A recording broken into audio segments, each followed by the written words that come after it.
بسم اللہ الرحمن الرحیم۔ سامعین و ناظرین، میں ہوں آپ کا میزبان، آپ کا دوست ڈاکٹر اظہار احمد گلزار۔ ہمارا سلسلہ ہے یادگار زمانہ لوگ، اور یاد رفتگان کے حوالے سے ہم اپنے مشاہیر کو، ان یادگار زمانہ لوگوں کو، ان عظیم المرتبت شخصیات کو سلام عقیدت پیش کرتے رہتے ہیں، ٹرائیبیوٹ پیش کرتے رہتے ہیں، جنہوں نے زندگی کے کسی بھی شعبہ میں کارہائے نمایاں سرانجام دیے ہوتے ہیں۔ آج ہم جس شخصیت کو سلام عقیدت پیش کرنے جا رہے ہیں، فیصل آباد کے ادبی افق پر ان کا نام آج بھی تابندہ ہے، آج بھی اس کہکشان میں وہ تابندہ نظر آ رہے ہیں، جنہوں نے نہ صرف ادب میں اپنی پہچان کروائی بلکہ صحافت میں بھی اپنے گہرے نقوش چھوڑے۔ میری مراد ہے جناب غلام رسول المعروف خلیق قریشی، عالمی شہرت کے حامل، اردو زبان و ادب کے نامور تخلیق کار، سفر نامہ نگار، نعت گو شاعر، عالمی ادبیات کے نباز، دانشور، تحریک آزادی پاکستان کے متحرک کارکن اور استحکام پاکستان کے نقیب اور صحافی، بانی روزنامہ عوام فیصل آباد غلام رسول المعروف خلیق قریشی نے ترک رفاقت کی 6 جنوری 1974 اردو ادب کے شعراء و ادبا کے لیے شام علم ثابت ہوئی۔ اس رات اجل کے بے رحم ہاتھوں نے اس یگانہ روزگار ادیب اور صحافی سے قلم چھین لیا، وہ بے مثال تخلیق کار جس نے گزشتہ 4 اشروں سے اپنی تخلیقی فعالیت سے ایک عالم کو اپنا گرویدہ بنا رکھا تھا اور تاریخ ادب میں اپنی ادبی کامرانیوں کے نئے باب رقم کیے، اب تاریخ کا حصہ بن گیا ہے۔ عارضہ قلم میں مبتلا اس بزرگ اور ہفت اختر ادیب کو فیصل آباد کے ایک ہسپتال میں علاج کے لیے لایا گیا تھا، لیکن سب تدبیریں الٹی ہو گئیں اور دوا نے کچھ بھی کام نہ کیا، اور بیماری دل نے اس شمع فروزہ کو ہمیشہ کے لیے گل کر دیا۔ شہر خاموشاں پیپلز کالونی نمبر 1 لائل پور فیصل آباد پاکستان کی زمین نے اردو ادب کے اس آسمان کو ہمیشہ کے لیے اپنے دامن میں چھپا لیا۔ اردو زبان و ادب کا وہ آفتاب جہاں تاب جو قیام پاکستان سے 33 سال قبل 14 اگست 1914 اسی دن موضوع لنگیاں کھوجے ضلع گجرات میں میاں شرف الدین کے گھر میں طلوع ہوا، اور 6 جنوری 1974 کی شام لائل پور فیصل آباد میں 60 سال کی عمر میں غروب ہو گیا۔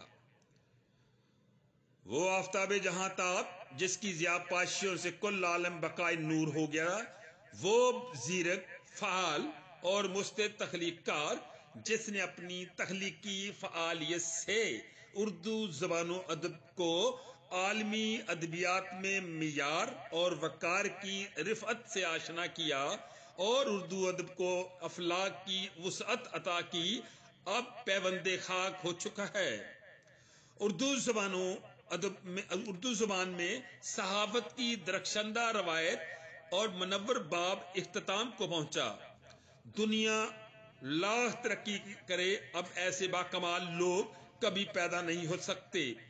ایسا محسوس ہوتا ہے کہ اردو شاعری اور صحافت کے حمالہ کی ایک سربفلک چوٹی اجل کے ہاتھوں زمین بوس ہو گئی۔ شاد عظیم آبادی نے سچ ہی کہا تھا، ڈھونڈو گے اگر ملکوں ملنے کے نہیں، نایاب ہے ہم، تعبیر ہے جس کی حسرت و غم، اے ہم نفس ہو وہ خواب ہے ہم۔ سامعین، فیصل آباد کی سرزمین بڑی مردم خیز ہے۔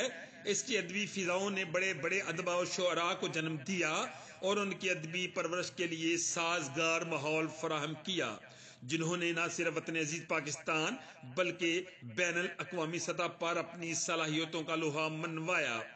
ایسے ہی ایک ہفت ہمہ صفت اور ہمہ جہت شخصیت جس نے اپنی خدادات صلاحیتوں سے شہر فیصل آباد کو ایک خاص شناخت اور پہچان دی۔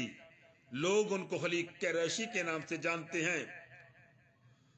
ان کا اصل نام غلام رسول المعروف خلیق قریشی ہے۔ بعض شخصیت کو اللہ رب العزت نے بے پناہ صلاحیتوں سے نوازا ہوتا ہے، انہی میں جناب خلیق قریشی مرحوم کا شمار ہوتا کہ بچپن میں ہی والد وفات پا گئے تھے، کسی جائیداد، کسی سرمایہ، کسی شراکت اور حوالے کے بغیر زندگی کی ابتدا کی اور اپنے آپ کو یوں منوایا کہ ہمہ پہلو شخصیت بن گئے۔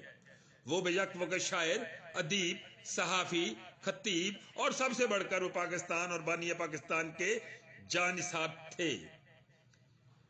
دنیا علم و ادب میں بعض ایسے ارباب کمال ہو گزرے ہیں جو علمی و ادبی مراکز سے دوری کی وجہ سے شہرت عام حاصل نہ کر سکے اور گلدستہ تاکہ نسیاں ہو کر رہ گئے۔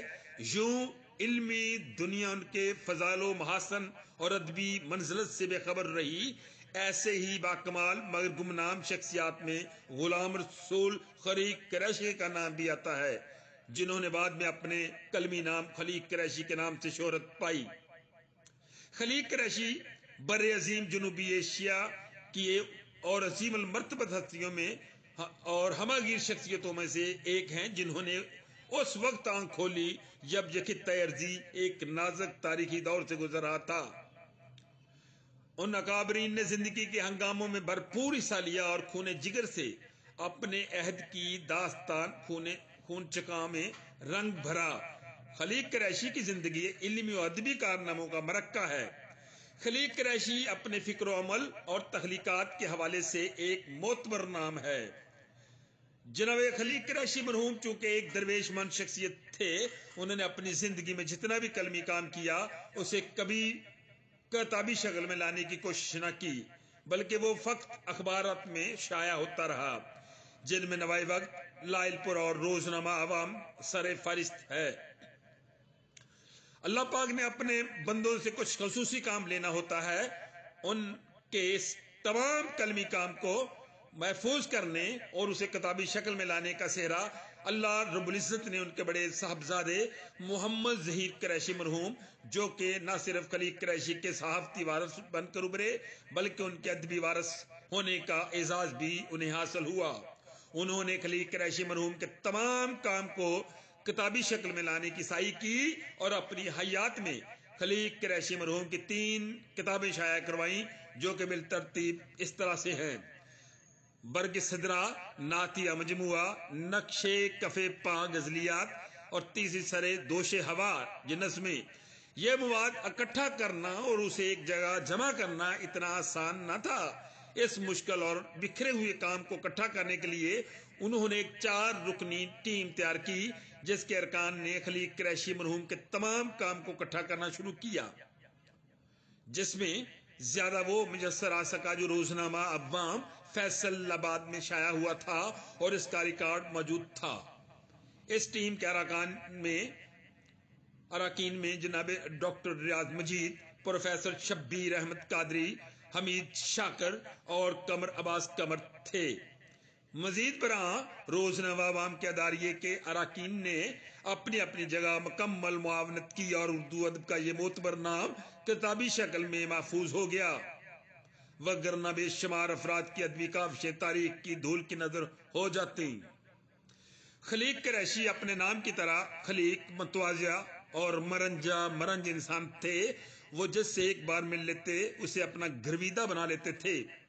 ذاتی تفاخر اور تمتراک نام کی کوئی چیز ان کی شخصیت میں نہ تھی۔ اپنی علمیت کی دھونس جمانا تو وہ جانتے ہی نہ تھے۔ وہ ایک حوصلہ مند اور پرعزم انسان تھے، ہر مشکل کا مقابلہ کرنے اور ہر مشکل کام کر کے دم لینا ان کی شخصیت کا حصہ تھے۔ خلیق قریشی کے گھر کا ماحول بہت خوشگوار تھا، اپنی اولاد کو بہت عزیز رکھتے تھے، ان کی رائے کو بہت مقدم جانتے تھے۔ تنگ دستی اور بعض اوقات مفلوق الحالی کے باوجود گھر میں کبھی بدمزگی پیدا نہیں ہوئی تھی۔ ان کو غصہ آتا تو خاموش ہو جاتے، ضبط و تحمل سے کام لیتے۔ وہ بڑے روشن دماغ اور وسیع القلب انسان تھے۔ انہوں نے اپنی اولاد کی تربیت بھی انہی خطوط پر کی. دوستوں سے کبھی کبھی ناراض ہو جاتے مگر یہ عارضی مرحلہ ہوتا. وہ فوراً رنجش بھول جاتے اور غبار دل سے صاف کر لیتے.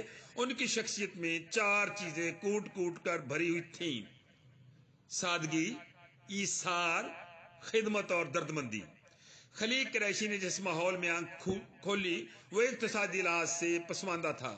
ہندوستان میں انگریزوں کی حکومت تھی. مسلمانوں پر ان کے ظلم و ستم سب سے زیادہ تھے اور مسلمانوں کا کوئی پرسان حال نہیں تھا. مسلمانوں کو زندگی کے ہر شعبہ میں پیچھے رکھا جاتا، ہر معاملہ میں ان کا استحصال کیا جاتا. اس دور میں مسلمانوں کو معمولی ملازمتیں حاصل کرنے کے لیے بھی بہت جد و جہد کرنا پڑتی. 20ویں صدی کے تیسرے عشرے میں عوام کے ذہنوں میں سیاسی شعور کی ایک روح بیدار ہوئی اور انگریز حکومت کے خلاف بہت سی تحریکیں شروع ہو گئیں اور ان تحریکوں کے نتیجے میں مسلمانوں پر مزید ظلم ٹوٹا اور آخر کار یہ تحریک کامیاب ہوئی اور دنیا کے نقشے پر ایک نئے ملک کے نشانات واضح ہوئے. مختلف سیاسی، سماجی، ادبی تحریکوں کے اثرات معاشرے پر بڑے گہرے ہوتے ہیں. ہر فرد کے زمانی و مکانی محرکات اور عوامل میں تاریخ اور روایت میں بہت اہم کردار ادا کرتی ہے.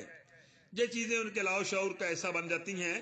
زندگی میں ہونے والے حالات و واقعات کا اثر ہماری شخصیت پر مرتب ہوتا ہے. کوئی معمولی یا غیر معمولی واقعہ ہماری ذہنیت کا حصہ بن کر ہمارے شعور یا لاشعور میں جگہ پکڑ لیتا ہے. ادیب لوگ معاشرے کے دوسرے افراد کی نسبت زیادہ حساس ہوتے ہیں، اس لیے وہ ان واقعات کا زیادہ گہرا اثر لیتے ہیں. جناب خلیق قریشی نے بھی اپنی زندگی میں بڑے اتار چڑھاؤ دیکھے اور ان کے اثرات ان کی شخصیت پر پڑے. ان کی تمام عمر محبت اور جہد مسلسل میں بسر ہوئی. انہوں نے محنت اور مشقت میں سختیاں برداشت کی اور زندگی میں اپنے لیے ایک لائے عمل ترتیب دے کر اپنی شخصیت کی تعمیر کی. خلیق قریشی کا خاندانی پس منظر بہت حد تک عام لوگوں سے نگاہ سے اجڑ رہا، جس کی ایک بڑی وجہ گجرات میں جنم اور 5 سال کی عمر میں والد کی شفقت سے محروم ہونا اور 7 سال کی عمر میں والدہ بھی انہیں اکیلا چھوڑ کر دنیا سے رخصت ہو گئیں. خلیق قریشی 2 بہنوں کے اکیلے بھائی تھے. ایک بہن ان سے عمر میں بڑی تھی، ان کا نام زینب بی بی تھا، جبکہ دوسری بہن ان سے عمر میں چھوٹی تھی جس کا نام ریاض بی بی تھا. خلیق قریشی کے دادا حاکم علی شاہ صاحب کو سلسلہ قادریہ کی خلافت حاصل تھی اور وہ ایک بہت باکمال روحانی شخصیت کے مالک تھے. میاں غلام باری مرحوم کا خاندان حضرت حاکم علی شاہ کے عقیدت مندان میں سے تھا. میاں شرف الدین مرحوم جو کہ خلیق قریشی مرحوم کے والد گرامی تھے، وہ میاں غلام باری کے خاندان کے اصرار پر لائل پر منتقل ہوئے. تقدیر کو کچھ اور ہی منظور تھا. میاں شرف الدین کچھ عرصہ بعد ہی علیل ہو گئے اور جوانی میں ہی اس دنیا سے رخصت ہو گئے. ان کے وصال کے بعد میاں غلام باری نے خلیق قریشی اور ان کے اہل و عیال کی کفالت کی ذمہ داری لے لی. پیدائش کے بعد تعلیم سے پہلے ابتدائی تربیت کا مرحلہ کامیاب انسان بننے کے لیے اہم ہوتا ہے. ابتدائی تربیت کرنا والدین کی ذمہ داری میں شامل ہے. خلیق قریشی کے والدین اس وقت فوت ہو گئے جب انہوں نے ہوش بھی نہیں سنبھالا تھا. عموماً یتیم بچے ابتدائی تربیت نہ ہونے کی وجہ سے آوارہ ہو جاتے ہیں اور وہ معاشرے کے کام جب انسان نہیں بن سکتے، کامیاب انسان نہیں بن سکتے. لیکن خلیق قریشی کی قسمت اچھی تھی کہ ان کو مولانا باری جیسے شفیق انسان مل گئے جنہوں نے والدین کا پیار بھی دیا اور ایک استاد کی شفقت بھی. جس طرح پہلے بتا چکا ہوں کہ والدین کی وفات کے بعد خلیق قریشی گجرات چھوڑ کر مولوی غلام باری کے پاس لائل پور فیصل آباد چلے آئے اور مولوی غلام باری نے ان کی ابتدائی تربیت کی. مولوی غلام باری تحریک پاکستان کے سرکردہ رہنما میاں عبد الباری کے چھوٹے بھائی تھے. مولوی غلام باری ڈپٹی نذیر احمد کی طرح مشرقی و مغربی علوم سے بہرہ مند تھے. ان کو مشرقی اور مغربی علوم پر مکمل عبور تھا. ان کو اردو، عربی، فارسی، انگریزی اور پنجابی زبان پر بھی دسترس حاصل تھی. انہوں نے خلیق قریشی کی ابتدائی تربیت میں کوئی کسر اٹھا نہ رکھی. یہ ان کی تربیت کا ہی نتیجہ تھا کہ گجرات کا غلام رسول جو والدین کی وفات کے بعد بے سہارا ہو گیا تھا، ان کی تربیت کی وجہ سے یہ یتیم بچہ غلام رسول سے خلیق قریشی بن کر ابھرا، جو مستقبل کا شاعر بھی تھا اور ایک مایہ ناز صحافی بھی اور تحریک پاکستان کا سرکردہ لیڈر بھی. اگر میاں غلام باری ان کی تربیت نہ کرتے تو نہ جانے یتیم بچہ بے سہارا کس کے رحم و کرم پر ہوتا۔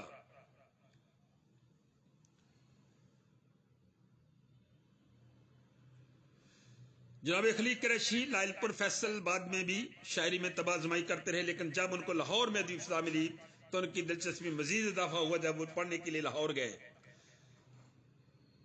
تو یہاں ہم خلیق قریشی کے حوالے سے اگر بات کریں تو ہمیں بہت لمبی نشست درکار ہے۔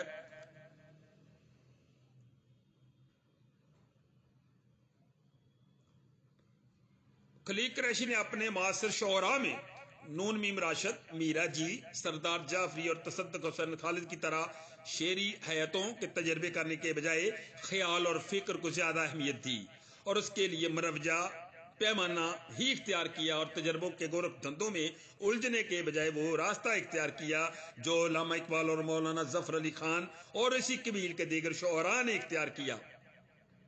خلیق قریشی اہل علم میں سے تھے جو حیات کے بجائے خیال و فکر کو ترجیح دیتے تھے۔ خلیق قریشی کی اولین شناخت شاعری کی حیثیت سے ہے، لیکن ایک صحافی کی حیثیت سے انہوں نے نثر کی طرف بھی توجہ دی۔ ان کے نثری نمونے ان کے مضامین اداریوں اور خطوط کی صورت میں موجود ہیں۔ انہوں نے کچھ افسانے بھی لکھے۔ نثر میں ان کا سب سے بڑا کام مختلف موضوعات پر لکھے گئے مضامین ہیں۔ یہ مضامین روزنامہ، عوام اور نوائے وقت کے علاوہ اس وقت کے بہت سے اخبارات کی زینت بنتے رہے۔ تو میں سمجھتا ہوں خلیق قریشی اس عہد کی بہت بڑی ادبی شخصیت بن کر ابھرے، جن کو زمانہ آج بھی یاد کرتا ہے، جن کی شخصیات پر ایم فل لیول سطح کا مقالہ ڈاکٹر جمیل اصغر اور پروفیسر ڈاکٹر شبیر احمد قادری نے لکھے، اور اس طرح ڈاکٹر خورشید احمد نے پی ایچ ڈی سطح پر ان کو بڑا ایک ضخیم مقالہ لے کر پی ایچ ڈی کی ڈگری حاصل کی۔ فیصل آباد سے متعلق یگانہ روزگار فاضل آج بھی اپنی شاعری، اپنے فکر اور اپنی صحافتی خدمات کی بدولت زندہ و جاوید ہے۔ تو میں یہاں اس شعر سے اپنی بات کو سمیٹتا ہوں کہ مقدور ہو تو خاک سے پوچھوں اے لائم، تو نے وہ گنج ہائے گراں مایا کیا کیے۔